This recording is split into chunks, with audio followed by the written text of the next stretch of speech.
In this video, let's talk about some of the things that you can do before you leave on a wildlife safari so that you stand a great chance of clicking super awesome images during your trip.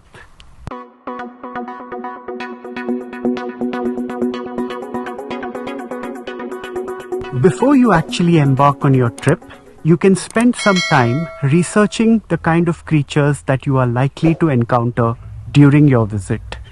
The best way of doing this is to join Facebook groups that are specific to that national park or the area that you're visiting and see what are the kind of pictures that people post.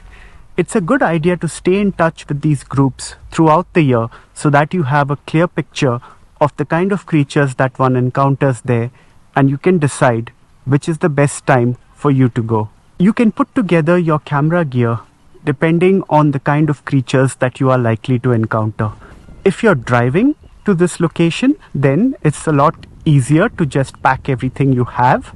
But if you're flying down, then it becomes important to make an informed decision about what to carry and what to leave behind.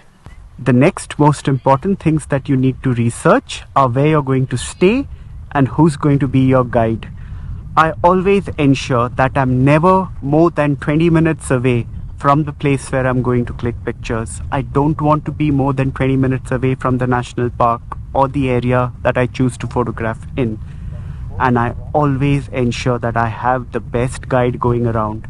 You can use those Facebook groups to get recommendations on hotels and homestays and guides. People who've traveled to these places before you will be more than happy to recommend a good homestay or a good hotel or an exceptionally good guide. A good guide is often the difference between an ordinary wildlife trip and an extraordinary wildlife trip that you will never ever forget. So I cannot stress how important it is for you to find a good guide.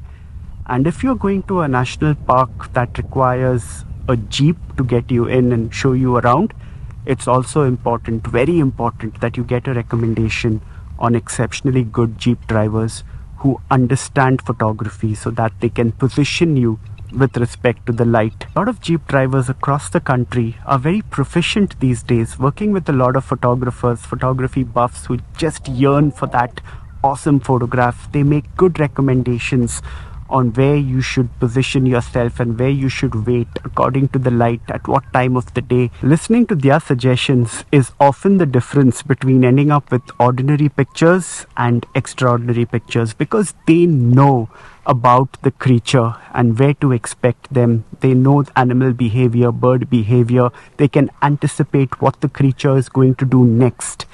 And looking at the light, they can help you get into the right place for that perfect picture.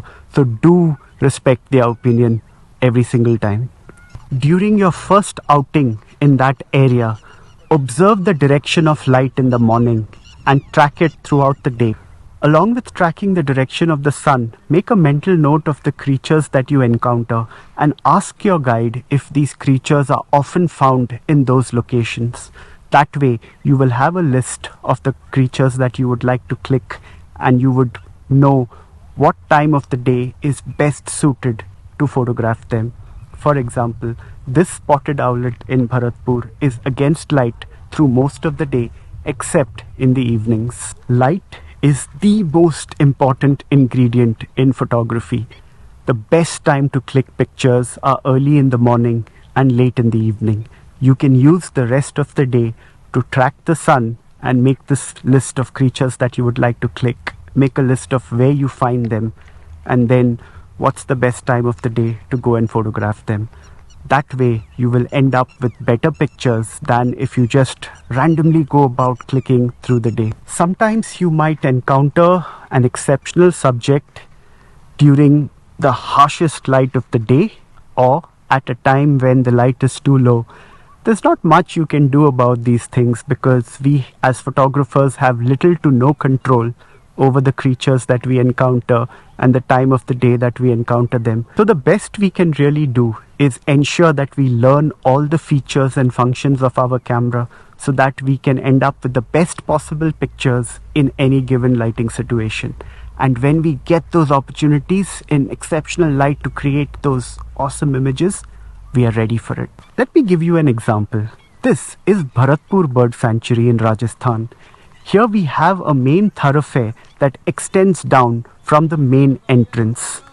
The sun is on one side during the morning and it turns over to the other side during the evening. It's important to know this because creatures that are on one side of the thoroughfare are pretty much off limits through most of the day, except when the sun turns over to the other side.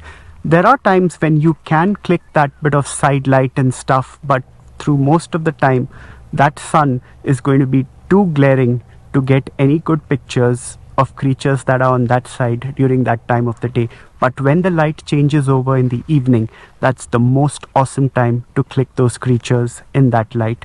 These are the kind of mental notes that we need to make and seek out creatures in that morning or evening golden light. Even if you're staying at a place for 4 or 5 days, food becomes a very important factor. And if you're staying at a hotel where the food is oily or not really doesn't really compare to home food, then that becomes a problem. I find that the best places to stay, especially in these smaller towns, are homestays where they cook food at home using the kind of ingredients that they would otherwise use to cook food for themselves. And that keeps me healthy and that keeps me happier throughout my trip.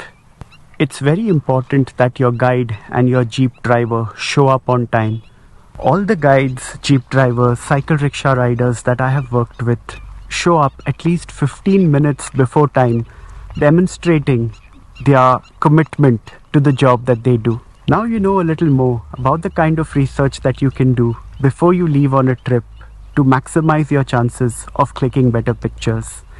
Please watch more videos on my channel that will help you to click better pictures. The video that I recommend the most for you today is the one about which camera mode is most suited for wildlife photography.